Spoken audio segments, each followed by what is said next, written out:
January 16th, Genesis 32:13 through 34:31. He, Jacob, spent the night there, and from what he had with him he selected a gift for his brother Esau, 200 female goats, 20 male goats, 200 ewes, and 20 rams, 30 female camels with their young, 40 cows and 10 bulls, and 20 female donkeys and 10 male donkeys. He put them in the care of his servants, each herd by itself, and said to his servants, "Go ahead of me and keep some space between the herds." He instructed the one in the lead, "When my brother Esau meets you and asks, 'Who do you belong to, and where are you going, and who owns all these animals in front of you?' then you are to say, 'They belong to your servant Jacob. They are a gift sent to my lord Esau, and he is coming behind us.'" He has also instructed the second, the third, and all the others who followed the herds. "You are to say the same thing to Esau when you meet him, and be sure to say, 'Your servant Jacob is coming behind us.' For he thought, 'I will pacify him with these gifts I am sending on ahead. Later, when I see him, perhaps he will receive me.' So Jacob's gifts went on ahead of him, but he himself spent the night in the camp. That night Jacob got up and took his 2 wives, his 2 female servants, and his 11 sons, and crossed the ford of the Jabbok. After he sent them on across the stream, he sent over all his possessions. So Jacob was left alone, and a man wrestled with him till daybreak. When the man saw that he could not overpower him, he touched the socket of Jacob's hip, so that his hip was wrenched as he wrestled with the man. Then the man said, "Let me go, for it is daybreak." But Jacob replied, "I will not let you go unless you bless me." The man asked him, "What is your name?" "Jacob," he answered.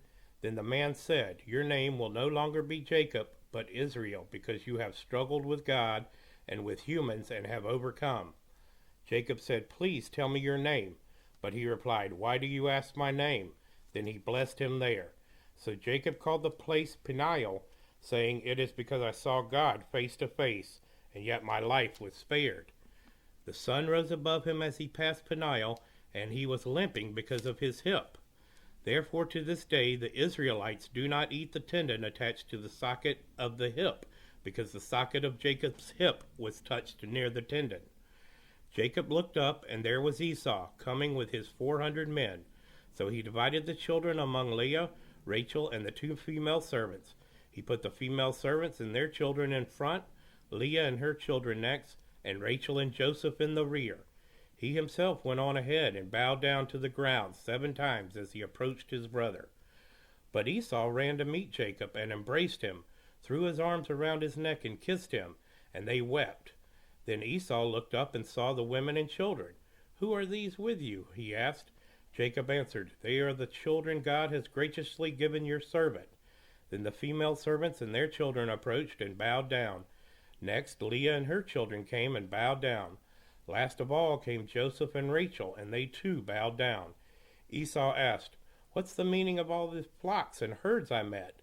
"To find favor in your eyes, my lord," he said. But Esau said, "I already have plenty, my brother. Keep what you have for yourself." "No, please," said Jacob, "if I have found favor in your eyes, accept this gift from me. For to see your face is like seeing the face of God, now that you have received me favorably. Please accept the present that was brought to you, for God has been gracious to me, and I have all I need." And because Jacob insisted, Esau accepted it. Then Esau said, "Let us be on our way. I'll accompany you." But Jacob said to him, "My lord knows that the children are tender, and that I must care for the ewes and cows that are nursing their young.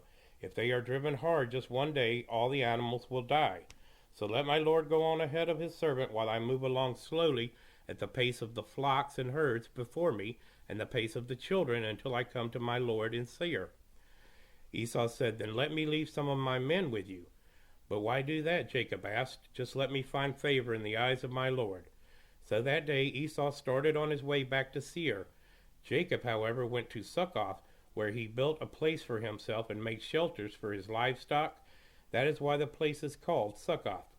After Jacob came from Paddan Aram, he arrived safely at the city of Shechem in Canaan, and camped within sight of the city.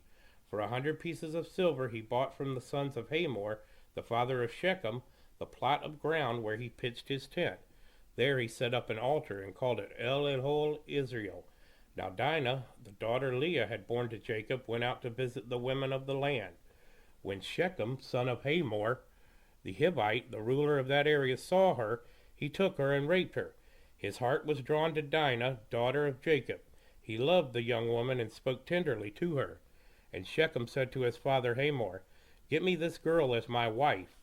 When Jacob heard that his daughter Dinah had been defiled, his sons were in the fields with his livestock, so he did nothing about it until they came home. Then Shechem's father Hamor went out to talk with Jacob. Meanwhile, Jacob's sons had come in from the fields as soon as they had heard what happened. They were shocked and furious because Shechem had done an outrageous thing in Israel by sleeping with Jacob's daughter, a thing that should not be done. But Hamor said to them, "My son Shechem has his heart set on your daughter. Please give her to him as a wife. Intermarry with us, give us your daughters, and take our daughters for yourselves. You can settle among us. The land is open to live in it, trade in it, and acquire property in it." Then Shechem said to Dinah's father and brothers, "Let me find favor in your eyes, and I will give you whatever you ask. Make the price for the bride and the gift I am to bring as great as you would like, and I'll pay whatever you ask me. Only give me the young woman as my wife." Because their sister Dinah had been defiled, Jacob's sons replied deceitfully as they spoke to Shechem and his father Hamor. They said to them, "We can't do such a thing. We can't give our sister to a man who is not circumcised. That would be a disgrace to us. We will enter into an agreement with you on one condition, that you will become like us by circumcising all your males. Then we will give you our daughters and take your daughters for ourselves. We'll settle among you and become one people with you. But if you will not agree to be circumcised, we'll take our sister and go." Their proposal seemed good to Hamor and his son Shechem. This young man, who was the most honored of all his father's family, lost no time in doing what they said, because he was delighted with Jacob's daughter. So Hamor and his son Shechem went to the gate of their city to speak to the men of their city. "These men are friendly toward us," they said. "Let them live in our land and trade in it. The land has plenty of room for them. We can marry their daughters and they can marry ours, but the men will agree to live with us as one people only on the condition that our males be circumcised as they themselves are. Won't their livestock, their property, and all their other animals become ours? So let us agree to their terms, and they will settle among us." All the men who went out of the city gate agreed with Hamor and his son Shechem, and every male in the city was circumcised. 3 days later, while all of them were still in pain, 2 of Jacob's sons, Simeon and Levi, Dinah's brothers, took their swords and attacked the unsuspecting city, killing every male. They put Hamor and his son Shechem to the sword and took Dinah from Shechem's house and left. The sons of Jacob came upon the dead bodies and looted the city where their sister had been defiled. They seized their flocks and herds and donkeys and everything else of theirs in the city and out in the fields. They carried off all their wealth and all their women and children, taking as plunder everything in their houses.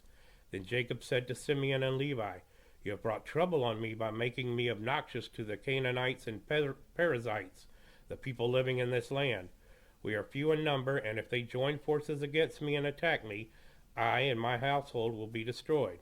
"But," they replied, "should he have treated our sister like a prostitute?"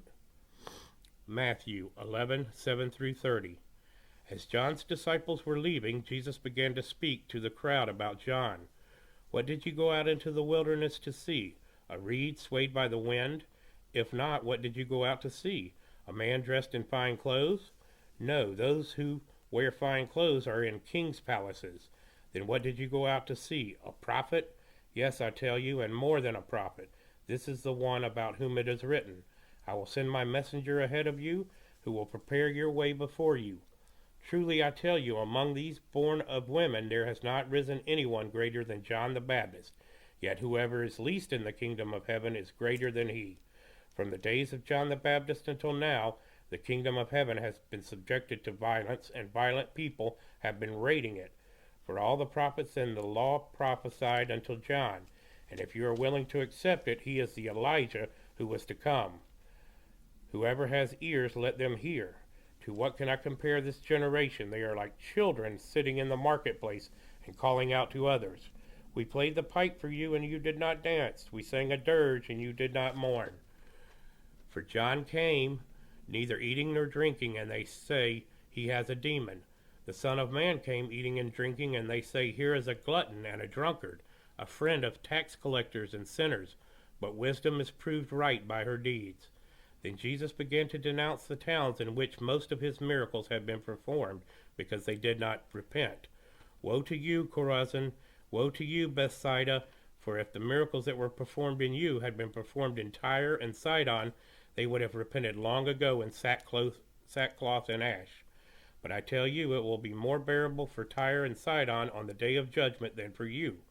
And you, Capernaum, will you be lifted to the heavens? No, you will go down to Hades, for if the miracles that were performed in you had been performed in Sodom, it would have remained to this day. But I tell you that it will be more bearable for Sodom on the day of judgment than for you. At that time Jesus said, I praise you, Father, Lord of heaven and earth, because you have hidden these things from the wise and learned, and revealed them to little children. Yes, Father, for this is what you were pleased to do. All things have been committed to me by the Father. No one knows the Son except the Father, and no one knows the Father except the Son, and those to whom the Son chooses to reveal him. Come to me, all you who are weary and burdened, and I will give you rest. Take my yoke upon you and learn from me, for I am gentle and humble in heart, and you will find rest for your souls. For my yoke is easy and my burden is light. Psalm 14, 1 through 7. For the director of music of David. The fool says in his heart, there is no God. They are corrupt, their deeds are vile. There is no one who does good. The Lord looks down from heaven on all mankind to see if there are any who understands, any who seek God. All have turned away and have become corrupt. There is no one who does good, not even one. Do all these evildoers know nothing? They devour my people as though eating bread. They never call on the Lord, but they are overwhelmed with dread. For God is present in the company of the righteous. You evildoers frustrate the plans of the poor, but the Lord is their refuge. Oh, that salvation for Israel would come out of Zion. When the Lord restores his people, let Jacob rejoice and Israel be glad. Proverbs 3:19 through 20. By wisdom the Lord laid the earth's foundation. By understanding he set the heavens in place. By his knowledge the watery depths were divided, and the clouds let drop the dew.